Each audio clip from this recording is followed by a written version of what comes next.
Well, it looks like I'm on again. Put this in right. Alright. That's the best I can do. I'm gonna do another little bipolar thing. One thing I want to talk about is like when like when you leave a family or, you're bipolar, you got kids, you have a whole relationship, your personal relationships with friends and family and ex-wife and your children. It's affected. It really is. It's kind of sad, because, there's nobody in this world who loves their children more than me. I'm telling you. Believe me, I'd give my life for them. I'd walk through fire for them. I'd do anything for them, and they know it. But I screwed up. I really screwed up with these kids. I was raised with, parents from, my dad was in the World War II. He was in eighth grade. They didn't know how to interact with kids. You know, we're the baby boomers that we didn't get, for the most part. I mean, maybe the other kids whose parents are educated that understood how to raise a kid, they got that individual attention and that you know feel good type of not patting you on the back all the time, but acknowledging and saying, hey, doing a good job and I'm proud of you and let me help you. Can I direct you? I didn't get that at all. No, I didn't. But what are you gonna do? You gonna get pissed off about it? No, it's like fuck it. That's the way it was back in the day, man. When your father, my dad was born in 25. Hey, man, put food on the table. You took care of your family. You loved your family. That's how you took care of them. Like my dad used to go golfing, go play cards. Very seldom at my ball game or anything like that. He wasn't. Someone said that to me the other night. My brother-in-law. Oh, my dad worked all the time. Died when he was 52, but he worked all the time. Never went to one of my games. Never. So that's what we're dealing with. Baby boomers. But you do what you didn't get. You know that hey, my kids are going to come. Their feet's not going to hit the floor, as Cab Calloway said. He was loved. Was it Cab Calloway or was it? Shit, I can think of his name. Oh, I can picture him. He sings Minnie the Moocher. He says his feet never hit the floor when he was a kid.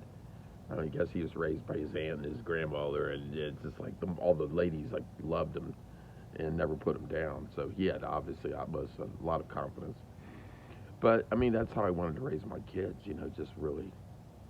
One thing about my children, I always said, "Hey, very proud of you guys. I'm so proud of you. I'm so happy to be your dad. You're so talented," and they really are. They're really great kids. They really are. But I built them up with confidence. I did, and then from a very early age, these kids were very self-confident. They would do shit like my son. This kid's right here. He's a little dude. He, you know, I built him so up that he just thought, oh, I could do anything. I'm talking to a neighbor down the street.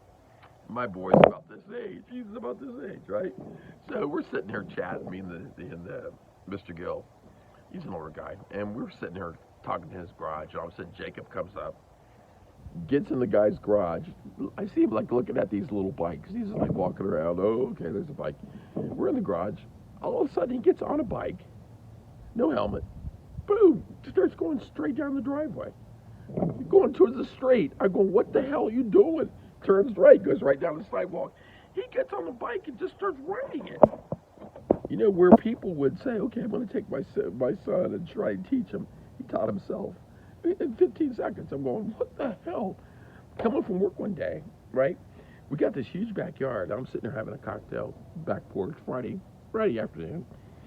Sitting down with my wife. We're talking, drinking a glass of wine or whatever. And he's sitting there on a trampoline with a bunch of his buddies. He was probably third grade, something like that. Not a big kid. All the other kids are big. They're all like lined up. And he's just like in the middle. I said, what is he doing? She says, oh, he challenges everybody. So what do you mean challenges them? Oh, watch. One by one, these guys are coming at him. And he's taking them down. Next guy, taking him down. I'm going, who is this kid? This is my son? Because, I wasn't a tough guy at all. But he's like, this kid is just like, has no fear. And she looked at me and she goes, that's the way you've raised him. You've built him up so. And I did the same thing with my daughter. I remember I was we went to Lakeside.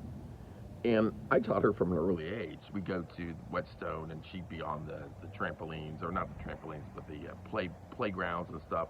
And I'd watch her. I'd let her like push herself a little bit, but I'd watch her closely. And her stepbrother Robert, who was raised, obviously with a different father and with his mother, was very tentative. He was like, well, he was like 5 years older. He was like scared, like to do this, and she would like be going jumping around, and now he's a doc now. He's a very proud of him. He's a doctor. But I built my kids up where they could do anything, and I was very proud of it. But that being said, when I left home when he was 11. Man, it hurts when I think about it. It really hurts, and I know I hurt him. And she was 16, and I'm thinking, oh, she's okay. I'm close to her. We connect. I'm more concerned about him because he was at a tentative age, and I always ask her, how's your brother doing? How's your boy doing? How's my boy doing? Blah blah blah. And I realized, she's in therapy. She's like 24, 25. She's in therapy. I said, honey, are you in therapy because I left? Yeah, it's partial, Dad. Really? Yeah. Why? Well, Dad, I was only 16, and you immediately assumed that I was okay, but, I was hurting really bad, really bad. I'm a jerk. I'm a total jerk. Yeah, she needed me. She needed her father. And, of course, I'm oblivious at that time, and it's like I apologized to her 1,000 times, and him, and she's cool. He's a little, I don't think he's still, kid's like 23 now and 24, and I still think that it's been hard for him, and I feel guilty about it, and I feel terrible about it. But these are things that I pray to God that things get better, and they will. I mean, we are close. We're close, but I let him do what he does, and he's got a girlfriend. He spends a lot of time with her, and it's just like, hey man, you don't want to see me right now for whatever reason. That's cool. Hey man, I can't demand anything from him. Because there was many times when I know he wanted to do stuff with me. Oh, where's Dad? Oh, he's out swing dancing. Yeah, I'm out swing dancing. And my son is a 12 years old kid, and he needs his father. And I'm swing dancing. What the hell was I thinking? Like an idiot, my boy that I missed out, taking him to ball games and basketball games and all these things. And it breaks my heart thinking this kid probably saw all the other dads taking their boys, and I'm not there. So talk about heartbreak.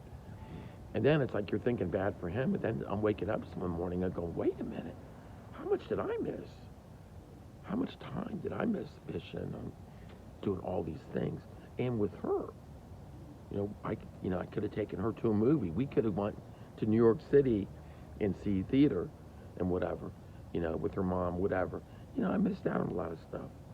But, I got time still. There's no grandkids yet, right? And this could be the last third of my life where I get my shit together. And I'll be a fantastic grandfather. Will be. And I'm going to be a fantastic father, which I know I am and can be. All right, this is 9. And sorry it wasn't very funny today, but I just felt like I needed to get this off my chest. All right, peace. Bye.